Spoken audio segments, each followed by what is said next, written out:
বন্ধুরা, একটা নতুন রেসিপি করে ফেলেছি, তাও তোমাদের সাথে শেয়ার করছি। দেখো, আমার খেয়াল ছিল না। এই দেখো, এটা কি মাছ তোমরা বলবে কমেন্ট করে, এটা কি মাছ।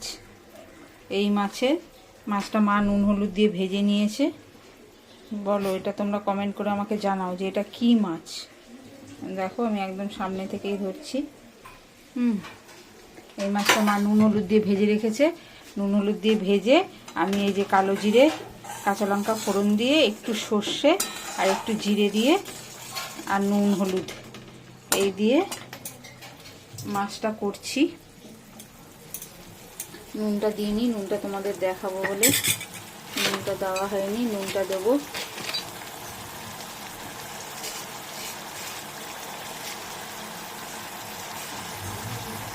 এই দেখো, নুন দিয়ে দিলাম। নুন দিয়ে এবার এটাকে একটুখানি কষাবো, কষিয়ে তারপরে মাছটা দিয়ে তারপরে জল দেবো আর ধনেপাতা দেবো। কিচ্ছু না, কালো জিরে কাঁচা লঙ্কা ফোড়ন দিয়েছি, দিয়ে তারপরে সর্ষে আর একটু জিরে বেটে এর মধ্যে দিয়েছি।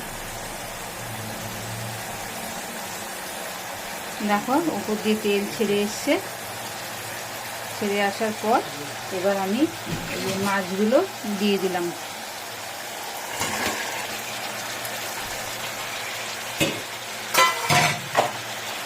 মাছগুলো দিয়ে দিলাম।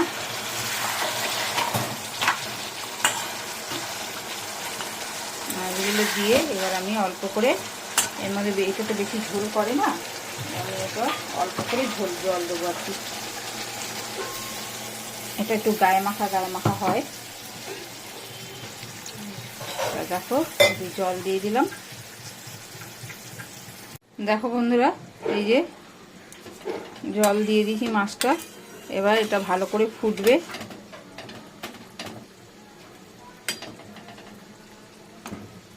ভালো করে ফুটলে পরে তারপরে নামানোর সময় এই যে আমি ধনেপাতাটা কেটে নিই, এই ধনেপাতাটা কেটে তারপরে এর মধ্যে দিয়ে দেবো নামানোর সময়। এই মাছটা সর্ষে পোস্ত দিয়েও ভাল লাগে, সর্ষে জিরে বাটা দিয়েও ভাল লাগে। আবার অনেকে কালো জিরে কাঁচা লঙ্কা ফোড়ন দিয়ে লঙ্কা বাটা দিয়েও খালি করে, কাঁচা লঙ্কা বাটা দিয়ে। তোমরা কে কীভাবে করো আমাকে কমেন্ট করে জানিও। আর এটা কি মাছ তার নামটাও আমাকে কমেন্ট করে বলো। দেখতে থাকো, আমি ধনেপাতাটা কেটে এর মধ্যে দেব, ফুটে উঠুক তারপরে। এই দেখো, নামিয়ে নিয়েছি। গরম গরম ঝোল একদম রেডি, নামানো হয়ে গেছে ধনেপাতা দিয়ে।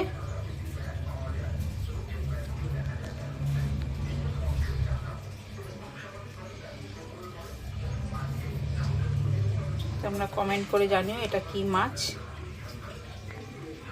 আমি তোমাদের কমেন্টের আশায় রইলাম। আর প্রচুর প্রচুর লাইক করো, শেয়ার করো, সাবস্ক্রাইব করো, অনেক অনেক অনেক ভালোবাসা দিও। এই ভিডিওটা এখানে শেষ করলাম। পরের ভিডিও নিয়ে তোমাদের কাছে আবার আসবো।